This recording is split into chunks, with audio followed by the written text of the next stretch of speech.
Bonjour, bonsoir mes chers frères, mes chers compatriotes. C'est Zabi, la voix du Kivu, la voix des sans-voix, toujours au service du peuple. Les lots Ali Mokolo, il y a le 9 octobre 2025.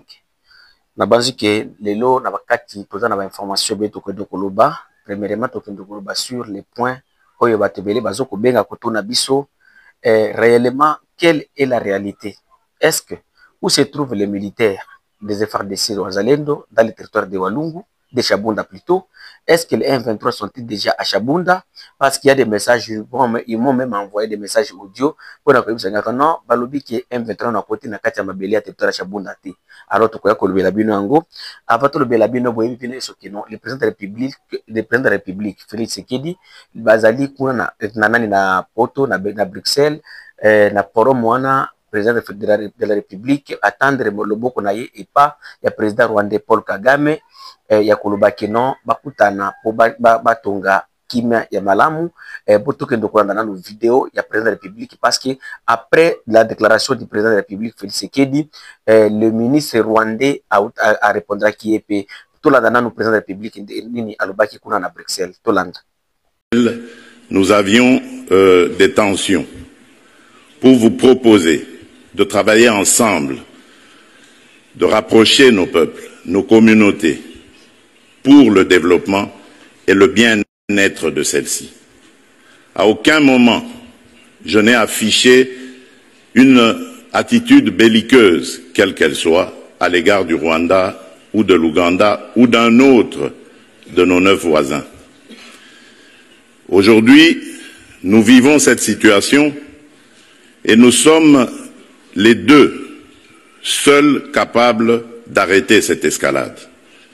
Je le dis en prenant à témoin le président Joao Lourenço, notre président actuellement de l'Union africaine, dont je rends d'ailleurs l'hommage, un hommage particulier pour son implication dans cette crise, et qui, comme vous le savez, était à quelques encablures de la régler définitivement. Mais malheureusement, sans aucune raison, en tout cas je n'en ai jamais entendu jusqu'à ce jour, vous avez boycotté cette cérémonie alors que nous étions à 98% déjà de recouvrer une paix durable. Mais il n'est pas trop tard pour bien faire. Et c'est pour ça que je prends à témoin ce forum et à travers lui le monde entier pour vous tendre la main, Monsieur le Président, à ce que nous fassions la paix des braves. Et cela demande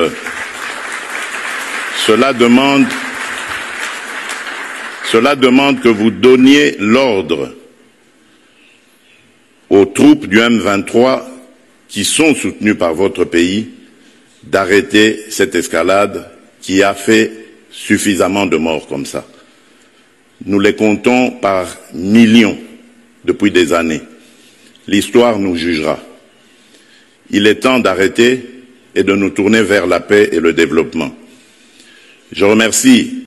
Après avoir collant le président de la République, Rwanda va aussi réagir, répondre au président de la République, président Nabiso, nani ministre des Affaires étrangères na Bango, Olivier Ndongire, a aussi répondre Félix Tshisekedi, Makambo Oyo, a aussi Biso zana liloba kolobate parce que il y a beaucoup de choses que le président alobaki à partir de Goma, na kotushe Kigali wana, les escarmouches, na kolongola pouvoir ya nani ya Kagame, mais le président na koki kolobaki a aussi trahir toute une nation.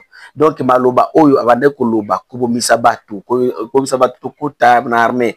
D'ailleurs, il y a des militaires, des gens qui ont été enrôlés dans l'armée. Je me rappelle, Bat Oyo, armée Nabiso, enrôlé à Bango à plus de 10 000 personnes. Oyo Bakotaka, à partir de Kaka Nord Kivu, Kende, Nakata formation militaire. Tomona Bango te kino Bango Oyo, Bayeko Bunda Shiko, Tomona Bango te. Alors, Makamonyo Swana, Bokende Shiko Yobolanda, réponse, il y a ministre des Affaires étrangères rwandais. Tolanda ye, après tout cas, Kobanda, Nabe Mission Moussous. Quelle main tendue parlez-vous? C'est du cinéma politique, puisque le président Tshisekedi sait lui-même qu'il y a déjà un accord qui a été signé, mais que c'est lui qui viole cet accord. Et d'ailleurs, vous vous souviendrez qu'il y a quelques jours, je pense la semaine passée, alors que les délégations rwandaises et congolaises étaient à Washington pour paraffer l'accord, le cadre régional d'intégration économique, alors que ces deux délégations s'étaient convenues sur le texte, mot par mot, que c'est le président Tshisekedi lui-même qui a instruit sa délégation de ne pas signer. Donc c'est lui qui met des bâtons dans les roues à l'application des accords existants. Donc il ne peut pas venir à Bruxelles, la main sur le cœur, faire semblant de tendre la main au président Kagame, alors que c'est lui qui viole des accords existants. Kolanda ministre des Affaires étrangères rwandais na ndenge a répondaki président na biso.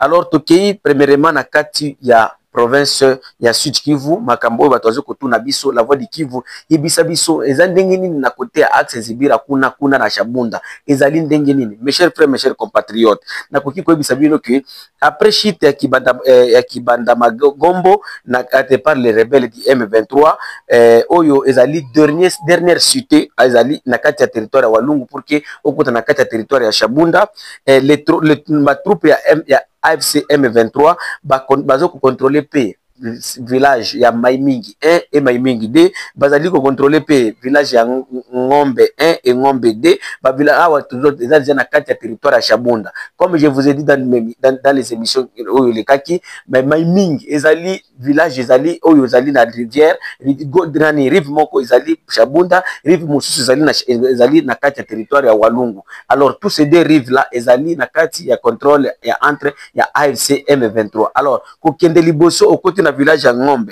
et Ngombe 2 ezali toujours na kati ya nani ya contrôle ya nani ya ba rebelle ya AFC M23.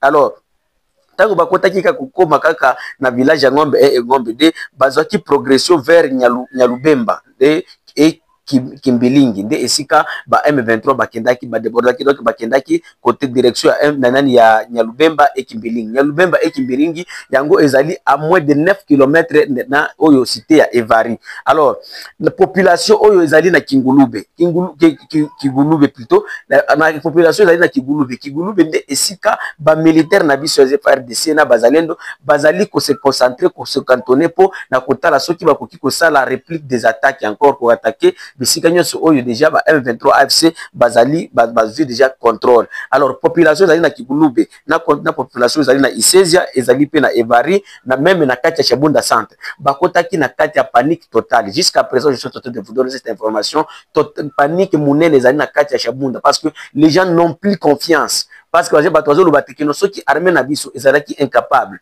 faut arrêter munguna à partir ya Walungu kuna kozala ndenge nini baya siku babunda na kati ya territoire ya Shabunda. Et comme je vous ai dit dans nos émissions passées, bato ya Shabunda kuna bakoma déjà lettre société civile ya kuna bakomela armée na biso na gouvernement congolais ko lobakeno na ndenge soki bokokite ko bunda na kati ya territoire ya Shabunda ya Walungu awa ipa na biso zana besoin ya belle santé tozana besoin bato bakufa te. Alors donc l'information est que ces troupes-là de rebelles M23 FC Bangope bazana déjà na kati ya territoire ya Shabunda mais bakomina na Shabunda centre te.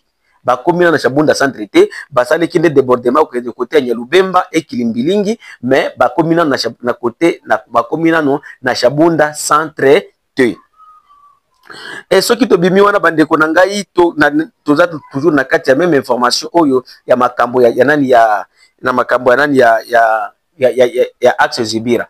Ba blessé ya bazalendo après la chute de Zibira, il y avait des blessés de bazalendo et des FARDC oyo babundaki bitumba na kati ya zone wana. Ba blessé wana bazalaki évacué vers Kisangani tango ba blessé wana batinda bango vers Kisangani bandeko ba blessé oyo batinda makuna na Kisangani po bakende kozaba soins médicaux bautaki ko benga biso eza loko moko ya kokamwa ezali somo bandeko. Comme vous le savez, Kisangani ezali de base, il y a 3e maison de défense. Alors, ba blessé à bazalendo bakendaki kuna. Pour le moment, bazali délaissé.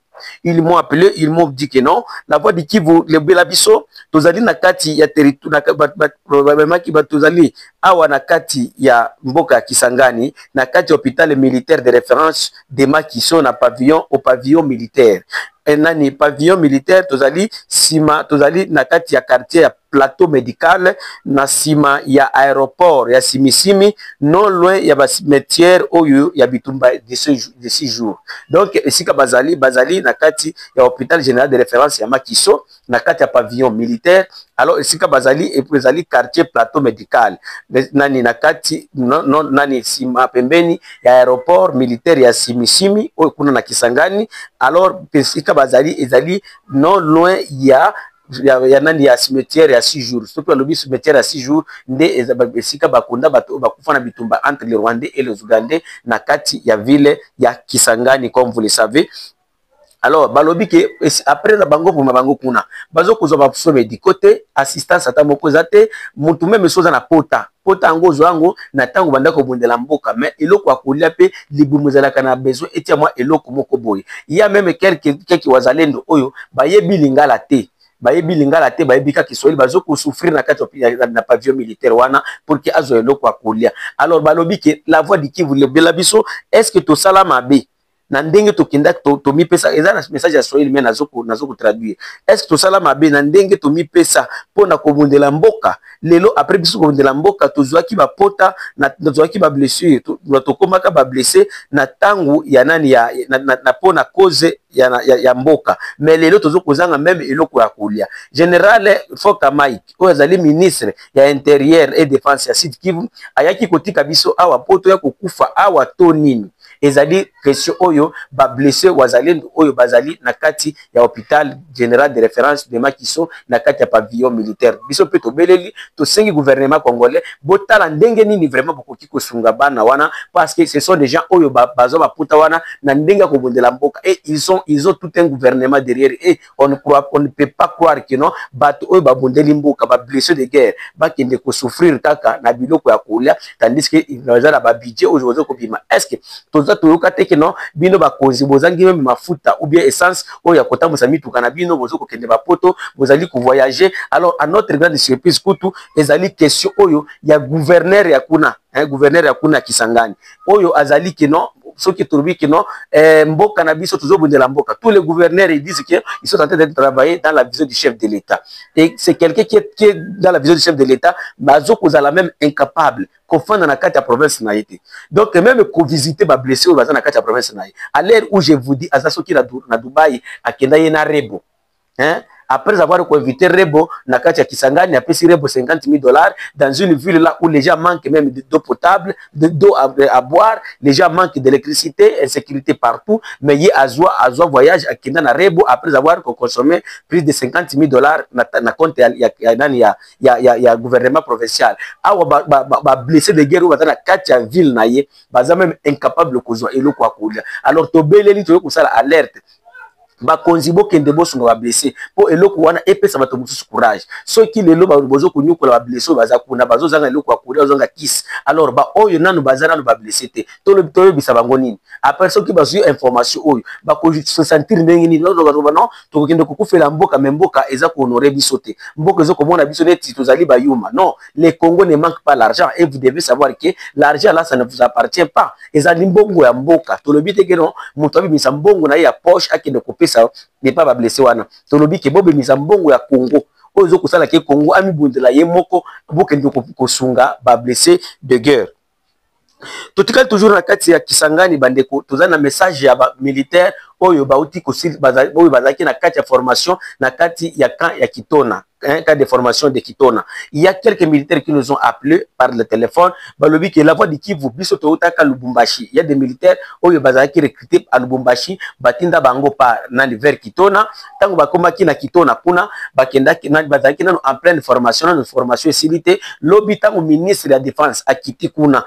Ministre bayo ko se retrouver ba ministre de la défense a pesi ordre que ba matisa bango avion ba bango na front. Awa à l'heure où je suis en train de vous dire bazali déjà na Kisangani. Alors tango bakomi na Kisangani inquiétude ya militaire yango zandeni bazaki na ibandeli ya formation non basisi formation te mais le gouvernement est décidé batinda bango na kati ya bitumba. Alors il y a une question qu'on s'est posée entre moi et eux ceux qui bakei kuna sikoyo bakei waneko kana il y a eu des reprises stratégiques parce que ba tous ceux qui bamoni bango déjà na teni na arme bakoye bakie na bango basisa formation te lobi bokoza ekoza la soni ya nani est-ce que za la soni ya Congo to ekoza la soni ya nani ya nani ya bino bakonzi et que dans Sony à Congo parce que Congo ko kasoni ba koloba tekeno les militaires des RDC ba kimi lisusu ba beta makina na ba rebelle ba kimi bazali reprise stratégique et loko wana ezoko kitisa valeur ya armée na biso ezoko kitisa valeur ya mboka na biso donc bana oyo wana bazali bakoti kutu panique abaki bakota ba front militaire te donc panique makasi ekoti na katikati na bango eza eloko moko vraiment que nous déplorons na signe wana donc nous demandons à nos autorités ba militaires tozangi ba militaires il y a beaucoup de militaires dans des camps militaires dans toutes les villes à Kinshasa à Lubumbashi à Kananga à Kisangani partout il y a des militaires bien formés qui ont de l'expérience au bakoti ko kende ko défendre cause ya mboka.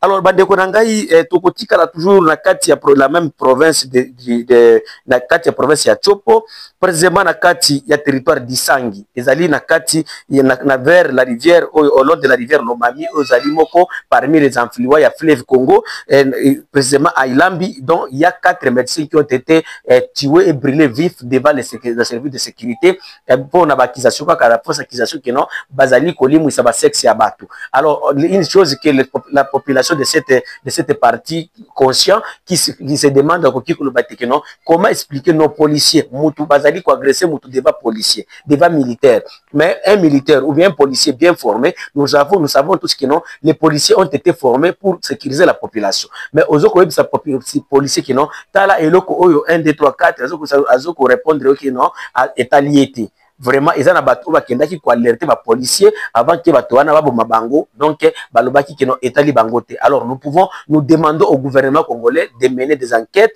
pour que ba policiers wana oyo bakendaki bazalaki signaler bakangama donc c'est-à-dire bayebi musala na bangote bayebi kaka ko recevoir mbongo ya l'état oyo tembe azofuta pepe la zoko futa pour osalela eloko wana puis osala service ya mboka osalela bana mboka nde yango ozoko futa mambongo wana.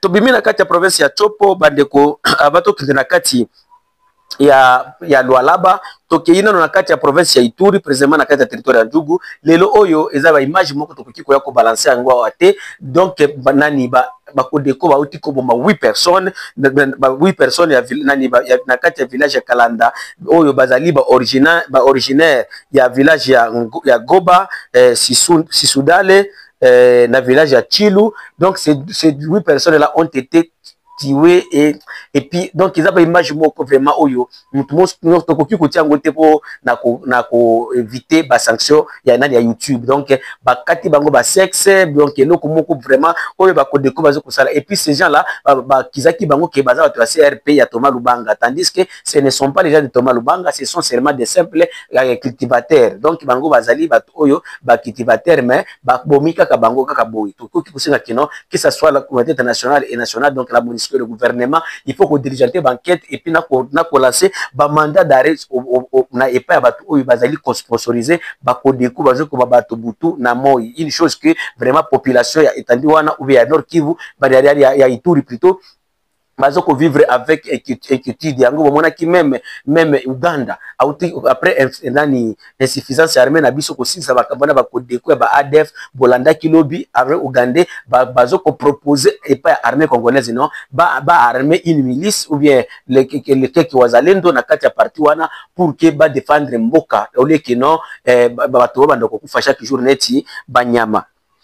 Tobimi siko na kati ya province wana ya ndani ya Ituri tokimbala moko na kati ya province ya Lualaba précisément na kati ya balabala ozoko kende Kasaji précisément na place bazoko benga a Mulomba ezali à 60 km na Kolwezi donc place wana bandeko ba population ya Mulomba ba oti ko benga biso tango ba bengi biso alobi ke la voix de Kivu belela eloko oyo toyebite ke no province tozoko lobaki province moko riche mais tracasserie eleki aule ya ba militaire ko sala musala na bango tout ça d'où viennent toutes ces histoires.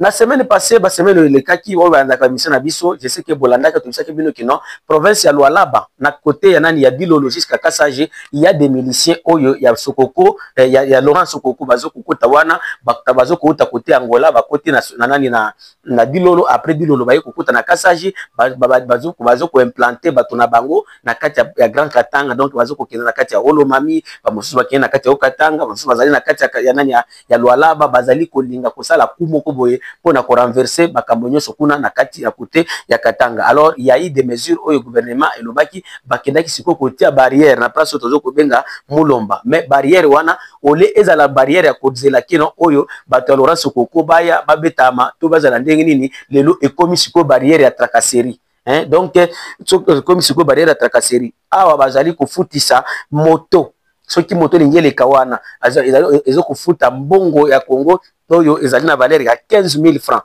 Alors yebisanga moto oyo akomata moto akufuta combien client wana parce que motara komema ye na ofelete akolinga teke ye pe a récupérer mbongo na ye muke wana, donc à part 15 000 francs wana, donc esali ke vie ekomi likolo makasi pona bato bazo kosala transport. Alors ekuna di camion ezo kofuta de 40 à 60 000 francs.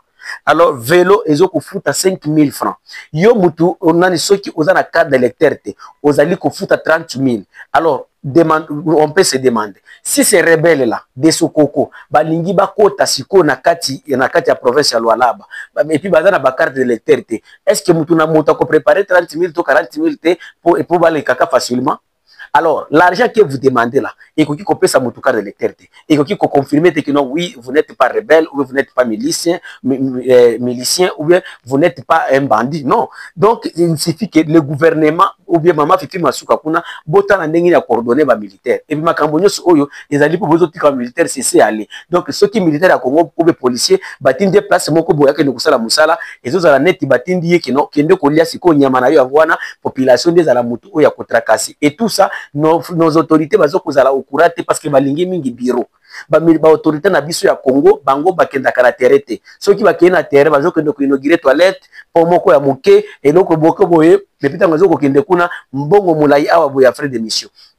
Alors, au lieu de bakeno, on a ça là na inspection na kati ya entité on a zoko contrôler na ta la population na ngai zoko bazoko vivre ndenge nini. Na mais au comment na ba télévision ba RTNC na ba ni mosusu bazali ko sala ba tapage tandis que leur peuple bazoko nyokwam. Et vous nos dirigeants, ceux qui ezali bozoko linga kuluka mbongo et pas population na manière wana. Ezali mabe, ezali tracasserie.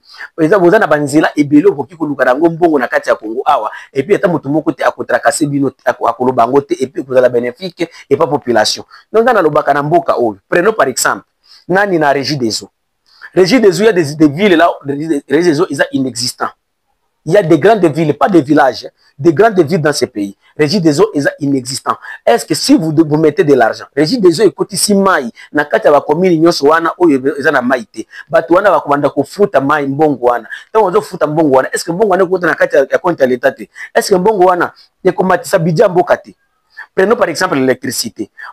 Nani na Congo, il y a dans des grandes villes. Pour que au salaire raccordement kaka courant, c'est difficile. Je pense que le Congo, et c'est pourquoi nous avons les Nations Unies, la Banque mondiale, le premier pays au monde, le plus pauvre au monde pour le moment, Congo, dans monde, Congo, pour couvrir ma baie. Les Amboka, courant, moutoumoko, courant, et puis accaboler les plus de 20 parcelles. Pona nini ezali bato bazoka wala parcelle makura neza te kino bazana makokite non ezali eloko bo bazana volonté kuzwa kurate non ezali la mauvaise politique oyo ba autorité na biso bazana ngo na SNEL donc Société nationale d'électricité pour que nous kozwa kura bazo kusenga mbongo ebele mbongo mulai ba $1,600 ba 1000 ba 800 ole ya koloba keno to senga ka mbongo muke muto ya kotisa kura et puis kura wana muto wana kobanda kufuta mbongo wana kobanda kukuta sio na kati ya compte ya l'État. Je vous donne l'exemple de la République unie de Tanzanie. En Tanzanie, pour que ça raccordement courant, ils ont 25 000 francs.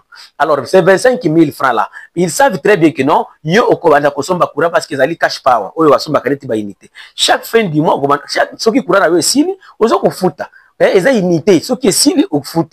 Et puis chaque fin du mois, vous êtes obligé, na kati unité na yowana au foot à 2000 frais à taxe. Multiplier na pas ménage nyos aux ali. Et puis combien d'argent au gouvernement au cotis. Pourquoi le Congo, vous ne pouvez pas apprendre aux autres ce qu'ils sont en train de faire?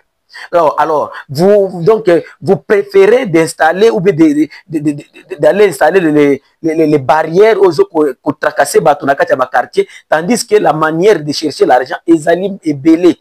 Na lobaka mbongo mboka oyo soki otenga na lukela gouvernement congolais mbongo. Na koki ko lukela mbongo ebelé et puis pour ça la budget moko donc boom économique na kati ya mboka oyo. Hein, le mabe nango kaka ezali kino même si to pesi mbongo wana même si boye na ndenge ya électricité to ande ko foot mbongo wana boko détourner yango na ndenge to monaka karama loba kende mabe na bino autorité ya Congo Mais si c'était que vous étiez des hommes sincères, des hommes patriotes qui aiment la République, mbele mboka o toza ba riche, mbele ke mutunyo sazo tozo kutunga ba balabala, tozo kutia biloko boye, parce que les pays ne manquent pas l'argent, parce que la première richesse de la Canano bateau. Notre pays, nous avions plus de 120 millions, comme vous le dites, 120 millions d'habitants. Avec plus de 120 millions d'habitants, vous savez qu'ils sont combien? Même dans le secteur où cuivre, cobalt, là il n'y a rien. Dans l'agriculture, l'élevage, il y a beaucoup d'argent. Un jour, j'avais tweeté, na cuivre, et tonne moko ya cuivre, ça 7 000 $. Alors, il y a des villes là où 1 kilo de la viande, ezali na 25 000 francs. Alors, avec ces 25 000 francs, na 1 kilo de la viande à Kinshasa et d'autres provinces. Alors, avec ces 25 000 francs là, na kilo moko ya viande. Ce qui est le but qui non, 1 kilo, pour que tu sois tonne, 1 kilo égale combien de tonnes? Alors, 25 000 multiplié par 1000. Donc combien donc beaucoup ya keno déjà na biloko to koki kotika minéraux wana to kozwa ba mbongo na kati ya bazela mususu. Vraiment j'appelle nos autorités to arrêter tracasserie, to tika tracasserie, to sala keno ba population na biso et vivre à l'aise. To vivre de population na biso et vivre à l'aise. Donc nous devons travailler pour le Congo et pour les Congolais. Et c'est pourquoi biso tozali la voix de Kivu, la voix de sa voix, tozoya toujours kolobi la population na biso ya Congo koloba keno ba autorité na biso bo se conformer comme les pères, comme et puis bima na kati ya ba bureau climatisé. Bokende botala mninge problème o population bino bazali ko vivre na bantité o bazali ko soi-disant diriger et vous allez wana kaka tekeno ko kongola ka mbongo ko kende kutunga poto ko voyager ko sala makamoko boye travaillons pour notre population. Merci mingi bandeko balandi oyo bazola dans la voix de Kivu, la voix de sa voix, toujours au service du peuple. Numéro de avoir des appuis de 143 85 880 8330 odi ko benga biso sur WhatsApp biskanyo sozali ko bisa biso non il y a ces problèmes, il y a ceci tokoyokana depuis tokonata ndenge nini ya kokoyako alerter eloko wana ce que vous avez na besoin ya kosunga media pour que tokende musika pour que tosala makambo mosusu proposition to nini okoki kosunga biso numéro ya biso oyo ya plus de 143 85 88 08 330 ezali pe Orange Money. Merci.